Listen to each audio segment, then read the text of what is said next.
जय श्री राधे कृष्णा। जय श्री राधे। नमस्कार प्रिय भक्तगणों, आप सभी को निर्जला एकादशी भीमसेनी एकादशी की बहुत बहुत हार्दिक बधाई एवं अनंत शुभकामनाएं।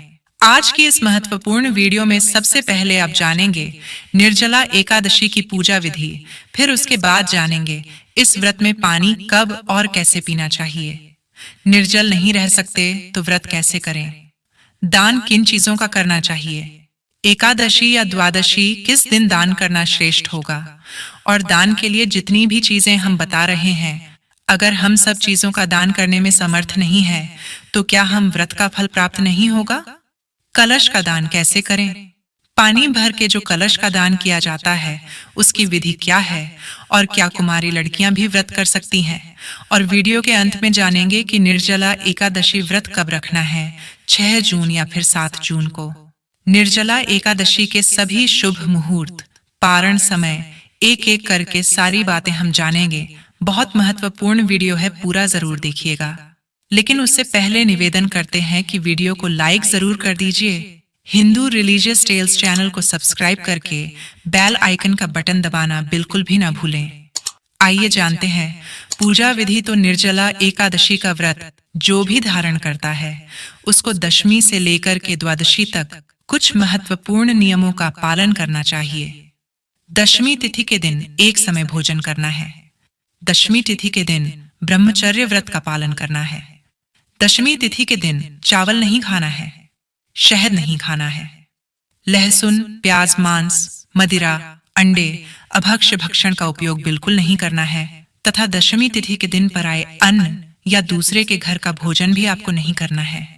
यदि किसी कारणवश आपको दूसरे के घर पर आए अन्न का भोजन करना पड़े तो इस हेतु आप प्रायश्चित के निमित्त कुछ नगद राशि किसी योग्य विद्वान ब्राह्मण को यदि दान कर देंगे तो आपको उसका दोष नहीं लगेगा। और निर्जला एकादशी वाले दिन सुबह सुबह हम स्नान करके स्वच्छ पीले या लाल वस्त्र धारण कर लेंगे। इसके बाद हम भगवान श्री हरि विष्णु की पूजा करेंगे। पूजा करने के लिए सबसे पहले हमें एक चौकी लगानी है। चौकी पर पीले रंग का वस्त्र बिछाएंगे, फूलों का या फिर तिल का आसन देकर। भगवान श्री हरि विष्णु भगवान के स्वरूप को हम विराजमान कर देंगे। श्री हरि विष्णु भगवान की फोटो या मूर्ति है तो उन्हें विराजमान कर दें। नहीं तो आप लड्डू गोपाल जी की सेवा करते हैं तो लड्डू गोपाल जी को भी विराजमान कर सकते हैं। शालिग्राम जी है तो उनको भी विराजमान आप कर सकते हैं। उसके बाद फिर हम गणेश जी को विराजमान करेंगे। गणेश जी को विराजमान करने के बाद अब हमें दान के लिए एक मटका लेना है। कोरा नया मटका लेते हैं। इस मटके को हमें कंठ तक शुद्ध जल से भर लेना है। देखिए, जून के महीने में निर्जला एकादशी आती है और जून के महीने में जल का दान करना बहुत ज्यादा पुण्य फलदायी होता है। तो आप जल का दान जरूर कीजिएगा। यहाँ पर हम जल से भरे कलश का दान करना भी बता रहे हैं। और निर्जला एकादशी के दिन तो मीठे जल का दान किया जाता है। तो यहाँ पर हमने एक घड़ा ले लिया है। घड़े को हम जल से भर लेंगे। जहाँ पर आप पूजा करें वहां पर पास में घड़े को रख लें। सबसे पहले आप एक घी का दीपक जला लें और फिर पूजा करने से पहले संकल्प लिया जाता है। संकल्प लेना बहुत जरूरी होता है क्योंकि संकल्प लेने से श्री हरि विष्णु हमारी मनोकामना अवश्य पूर्ण करते हैं। तो हाथ में जल लेकर निर्जला एकादशी के व्रत या पूजा का संकल्प लें। जैसे कि हम प्रातः काल की संकल्प ले लें कि हम आज सूर्योदय से लेकर कल सुबह तक निर्जल ही रहने वाले हैं, तो आपको संकल्प का पालन करना चाहिए और आपको यह नियम पालन करने का पूरा प्रयास करना चाहिए। इसमें हमें पूरा दिन ना तो जल ग्रहण करना है ना अन्न ग्रहण करना है। पूरा दिन हमें बिना अन्न जल के रहना है और अगले दिन हमें द्वादशी के दिन व्रत का पारण करना है।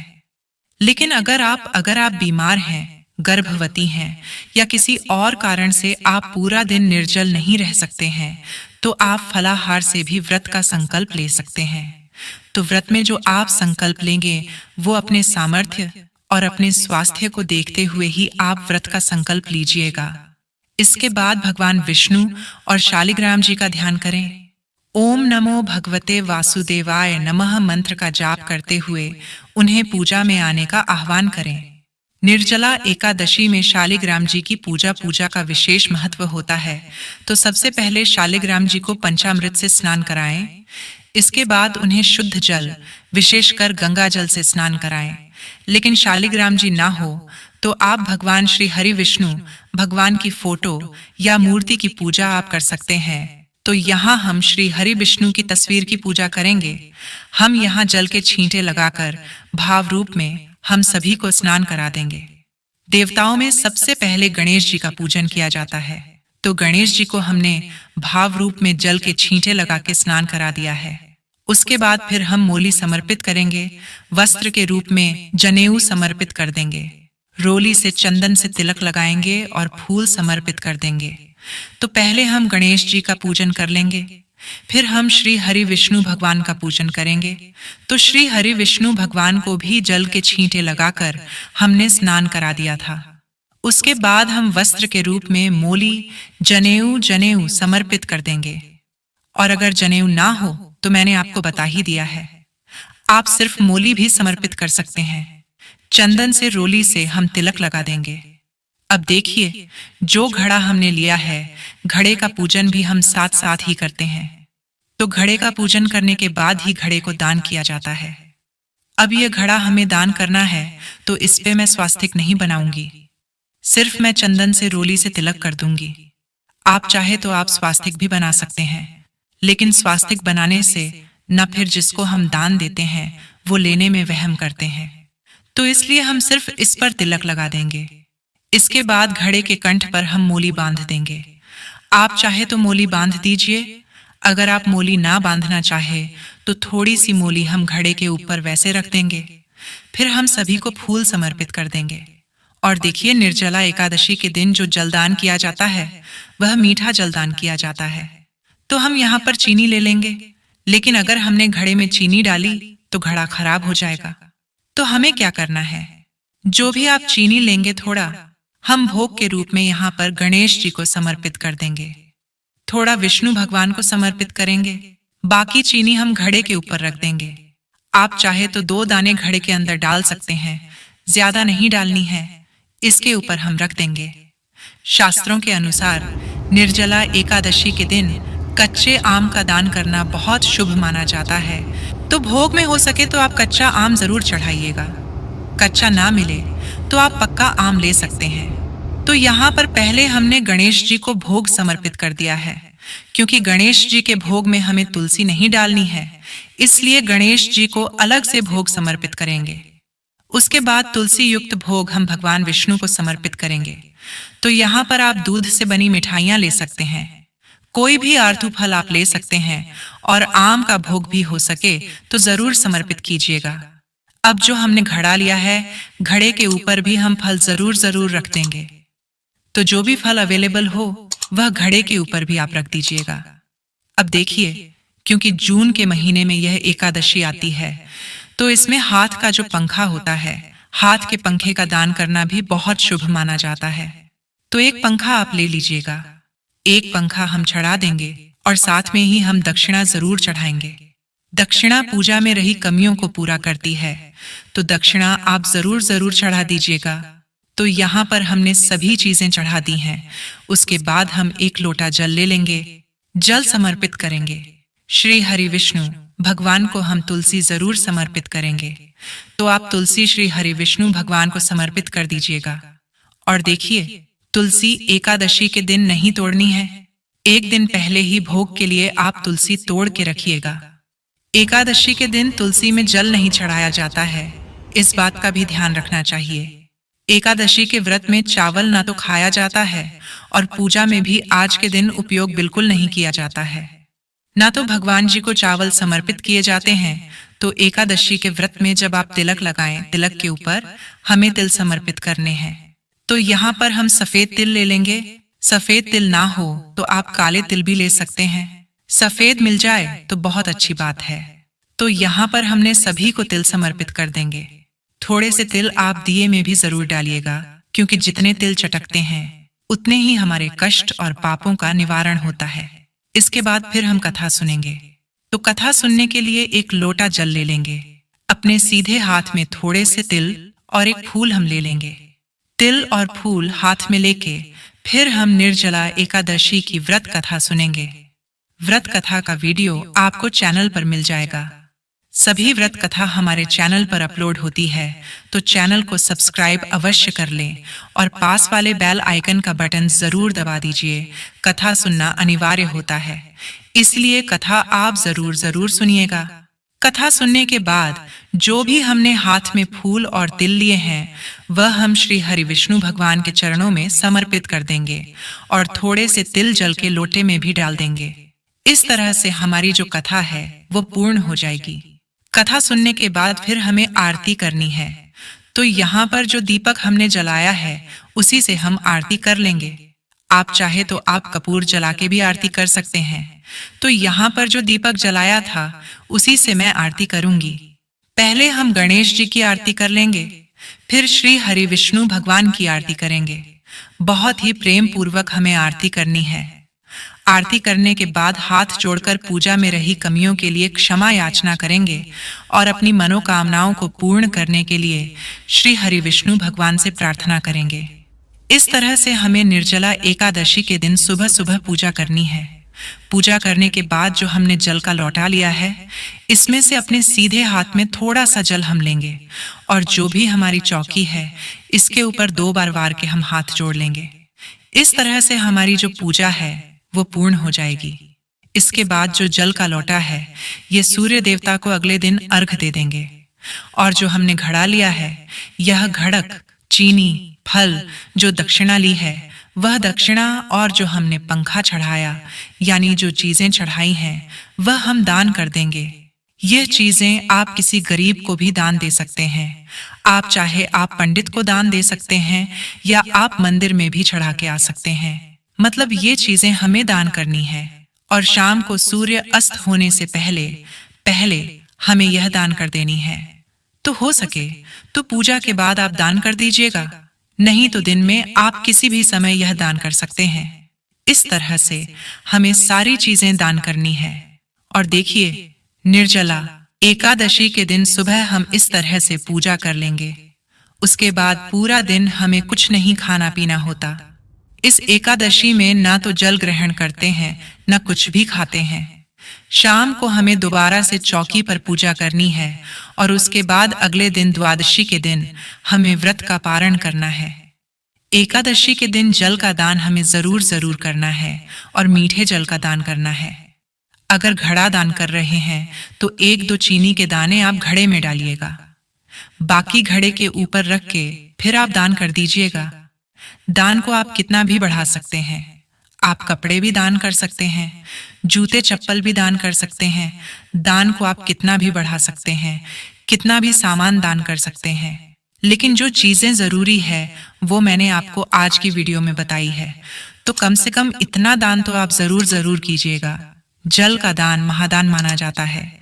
किसी भी योनि में जल की कमी नहीं होनी चाहिए, तो जल का दान आप जरूर जरूर कर दीजिएगा। निर्जला एकादशी का व्रत करने के 2 तरीके हैं। जो पहला तरीका है वो यह है कि निर्जला एकादशी का व्रत करने के लिए हमें पूरा दिन ना तो जल ग्रहण करना है ना अन्न ग्रहण करना है। पूरा दिन हमें बिना अन्न जल के रहना है और अगले दिन हमें द्वादशी के दिन व्रत का पारण करना है। एक तो तरीका यह है जो सबसे उत्तम तरीका है।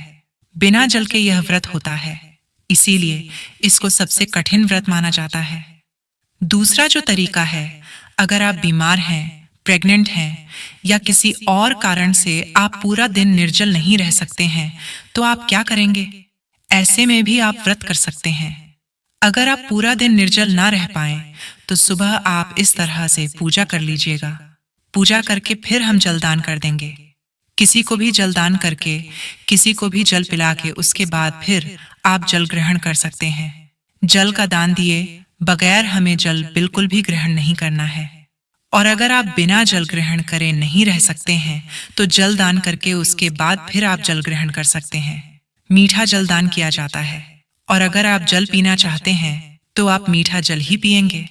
तो इसमें मीठे जल का बहुत ज्यादा महत्व होता है। तो आप अपनी सामर्थ्य के अनुसार व्रत का संकल्प लेकर व्रत रह लीजिएगा। एकादशी व्रत का पारण हरिवासर समाप्त होने के बाद किया जाता है। हरिवासर का समय द्वादशी तिथि का पहला चौथाई हिस्सा हरिवासर का होता है। जब हम निर्जला एकादशी का व्रत करें तो उसके अगले दिन यानी कि द्वादशी के दिन हमको जल में तुलसी पत्र डाल करके सबसे पहले उसे हमको पारणा करना है। क्योंकि निर्जला एकादशी है, इसलिए जल के माध्यम से ही निर्जला एकादशी व्रत का पारण करना चाहिए। उसके बाद आप फल या फलाहारी वस्तु से भी पारणा कर सकते हैं या फिर अन्न से भी व्रत का पारणा किया जा सकता है। लेकिन ध्यान रखें, निर्जला एकादशी व्रत का पारणा जब हम करें तो उस समय ब्राह्मण को भोजन करवाने का विधान है।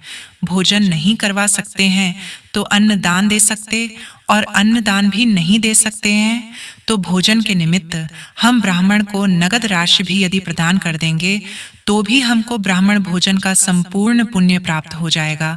और द्वादशी के दिन जिस दिन पारणा किया जाता है उस दिन शुद्ध और पवित्र भोजन ही ग्रहण करना चाहिए। किसी भी तरह उस दिन हमको लहसुन, प्याज, मांस, मदिरा या मसूर की दाल या अंडे का उपयोग भोजन में नहीं करना चाहिए। द्वादशी के दिन आप चावल का उपयोग जरूर करें, क्योंकि निरंतर दशमी और एकादशी के दिन हम देवालय में चावल का परित्याग कर देते हैं। तो देवबंद का सम्मान करते हुए हमको द्वादशी के दिन पारणा के समय चावल का उपयोग जरूर करना चाहिए। यदि पारणा के समय आप चावल नहीं खा सकते हैं, उस दिन जो भोजन बनाएं उसमें चावल का उपयोग आपको जरूर करना चाहिए। द्वादशी के दिन चावल खाना बहुत शुभ माना जाता है। आइए जानते हैं निर्जला एकादशी में प्यास लगे तो जल कैसे ग्रहण करें। देखिए, निर्जला एकादशी के व्रत में नियम कहता है कि एकादशी के सूर्योदय से लेकर द्वादशी के सूर्योदय तक यानी कि पारण तक आपको निर्जल रहना है, पानी नहीं पीना है। निर्जला एकादशी का व्रत कठोर होता है। खासकर ज्येष्ठ के महीने में जब प्रचंड गर्मी पड़ती है तब निर्जला एकादशी का व्रत रखा जाता है, जो कि जीवन में जल के महत्व को बताता है। लेकिन अगर आपने निर्जला एकादशी का व्रत रखा है, आपको बहुत अधिक प्यास लग रही है या ऐसी स्थिति आ पड़े कि जल के बिना प्राण संकट में आ जाए, तो इसके लिए शास्त्रों में कुछ उपाय भी बताए गए हैं, जिससे कि आपकी प्यास भी बुझ जाएगी और कोई दोष नहीं लगेगा। साथ ही इस विधि से जल ग्रहण करने पर आपका व्रत भी निष्फल नहीं होगा। आइए जानते हैं क्या है वो उपाय। निर्जला एकादशी में व्रत के दौरान अगर आपको अधिक प्यास लग रही है तो आप ओम नमो नारायणाय नमः मंत्र का 12 बार जाप करें। इसके बाद चांदी, पीतल या मिट्टी धातु के पात्र में पानी में गंगा जल मिलाकर भर दें। इसके बाद आप घुटने और हाथों को जमीन पर रखकर पशुवत जल पी सकते हैं। इससे व्रत निष्फल नहीं होता है। इस तरह से जल पीने के बाद आप पुनः व्रत का पालन करें और अगले दिन यानी द्वादशी तिथि को विधिपूर्वक एकादशी व्रत का पारण करें। निर्जला एकादशी में व्रत के दौरान अगर आपका गला सूख रहा है तो आप आचमन कर सकते हैं। इसके अलावा आप कुल्ला करके पानी को बाहर निकाल सकते हैं। इससे पानी गले से नीचे नहीं जाएगा और आपका व्रत भी नहीं टूटेगा। अब बात करें निर्जल नहीं रह सकते हैं तो क्या करें। अगर व्रत करना चाहते हैं, हमारे मन में श्रद्धा है कि हम श्री हरि विष्णु का यह व्रत करें, उनकी कृपा हमें भी प्राप्त हो, लेकिन हम निर्जल नहीं रह पाते हैं तो हमें क्या करना चाहिए। अगर आप निर्जल नहीं रह पाते हैं, जैसे कि कुछ समय कुछ ऐसे भी नियम होते हैं, जैसे कि हम प्रातः काल की संकल्प ले लें कि हम आज सूर्योदय से लेकर कल सुबह तक निर्जल ही रहने वाले हैं, तो आपको संकल्प का पालन करना चाहिए और आपको यह नियम पालन करने का पूरा प्रयास करना चाहिए।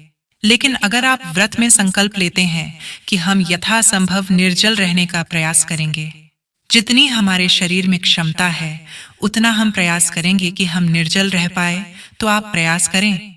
जितनी समय आप निर्जल अधिक से अधिक रह सकते हैं। मान लीजिए आप दोपहर तक रह सकते हैं, निर्जल तो दोपहर तक रहेंगे। दोपहर में फिर श्री हरि विष्णु से प्रार्थना कर लीजिए। पूजा आराधना करके आप जल ग्रहण कर लीजिए। अगर आप नहीं रह पाते हैं और आप चाहे तो शाम तक रह लीजिए। मतलब अपने शरीर की आखिरी क्षमता तक हमें कोशिश करना चाहिए व्रत को पूरा करने का। तो अगर आप शाम तक रह पाते हैं, देर शाम को फिर आप भगवान श्री हरि विष्णु पूजा आराधना करते हैं। आरती करते हैं। उसके बाद थोड़ा सा जल आचमनी में लेकर ग्रहण कर सकते हैं। दूसरी चीज, अगर आप बिल्कुल भी निर्जल नहीं रह पाते हैं तो आप जल के साथ भी इस व्रत को रख सकते हैं। ऐसे में आपको चाहिए कि आप जल आहार करें, मतलब आपको फल नहीं लेना है, कोई चीज ऐसे दांतों से चबाकर नहीं खानी है। आप जल के साथ या फिर आप चाय ले लीजिए, जूस वगैरह लेकर इस व्रत को कर लीजिए। अगर आप बिल्कुल भी निर्जल नहीं रह पाते हैं, शारीरिक रूप से अस्वस्थ है, तो आप इस तरह से भी व्रत का पालन कर सकते हैं। आप सिर्फ जूस चाय द्वारा, जल द्वारा इस व्रत को कर लीजिए, मतलब जलाहार के द्वारा। दोस्तों, बात करते हैं अगले प्रश्न के बारे में। कुंवारी लड़कियां की व्रत कर सकती हैं? तो देखिए, सनातन धर्म में हमारे शास्त्र कहते हैं कि अगर आपकी उम्र 8 वर्ष से अधिक है तो आप सभी व्रत कर सकते हैं। इस व्रत को कोई भी धारण कर सकता है, पुरुष, स्त्री, कुंवारी लड़की हो या विवाहिता हो, कोई भी इस व्रत को करें, इसका फल उसे अवश्य प्राप्त होता है। तो इसमें कोई ऐसी एज लिमिट नहीं है। बच्चे भी कर सकते हैं, बड़े भी कर सकते हैं, बुजुर्ग भी कर सकते हैं। अगला प्रश्न आपका है, दान किन चीजों का करें? आज के दिन आप गौ का दान कर सकते हैं, स्वर्ण का दान कर सकते हैं। भूमि दान का महत्व है और आज के दिन दान में आप अपने सामर्थ्य के अनुसार अन्न का, वस्त्र का दान कर सकते हैं, फलों का दान कर सकते हैं, सब्जियों का दान कर सकते हैं। अब जैसी आपकी सामर्थ्य, जितना आपके पास से धन की क्षमता है, उस हिसाब से आपको दान करना चाहिए। एकादशी के दिन जल दान का आज विशेष महत्व है, तो जल का दान आप अधिक से अधिक कीजिए, क्योंकि जल दान से ही सर्वश्रेष्ठ फल की प्राप्ति होती है। निर्जला एकादशी के व्रत में तो जल का दान आप अधिक से अधिक कीजिए। जीव जंतुओं के लिए पानी की व्यवस्था कीजिए। आप अपनी छत पर किसी पात्र में जल भरकर रखें, जो कि पक्षियों के लिए पानी की व्यवस्था हो जाएगी। अगर आप पर राहगीरों के लिए पानी की व्यवस्था कर सकते हैं, प्याऊ लगा सकते हैं, या कहीं पर भी आप शरबत बंटवा सके, बोतल में पानी भरकर दे सके, किसी भी जरूरतमंद को, प्यासे को तो बहुत श्रेष्ठ फल की प्राप्ति होती है। एकादशी के दिन या द्वादशी के दिन किस दिन दान करना श्रेष्ठ होता है? देखिए, दोनों ही दिन आप दान कर सकते हैं। एकादशी के दिन भी आप दान कर सकते हैं और द्वादशी के दिन तो हमें दान करना ही होता है। अपने पारण से पहले दान करना श्रेष्ठ होता है और जरूरी होता है। तो एकादशी, द्वादशी दोनों ही दिन में किसी भी दिन आप दान कर सकते हैं, या दोनों ही दिन आप दान कर सकते हैं। कोई संशय मन में नहीं है।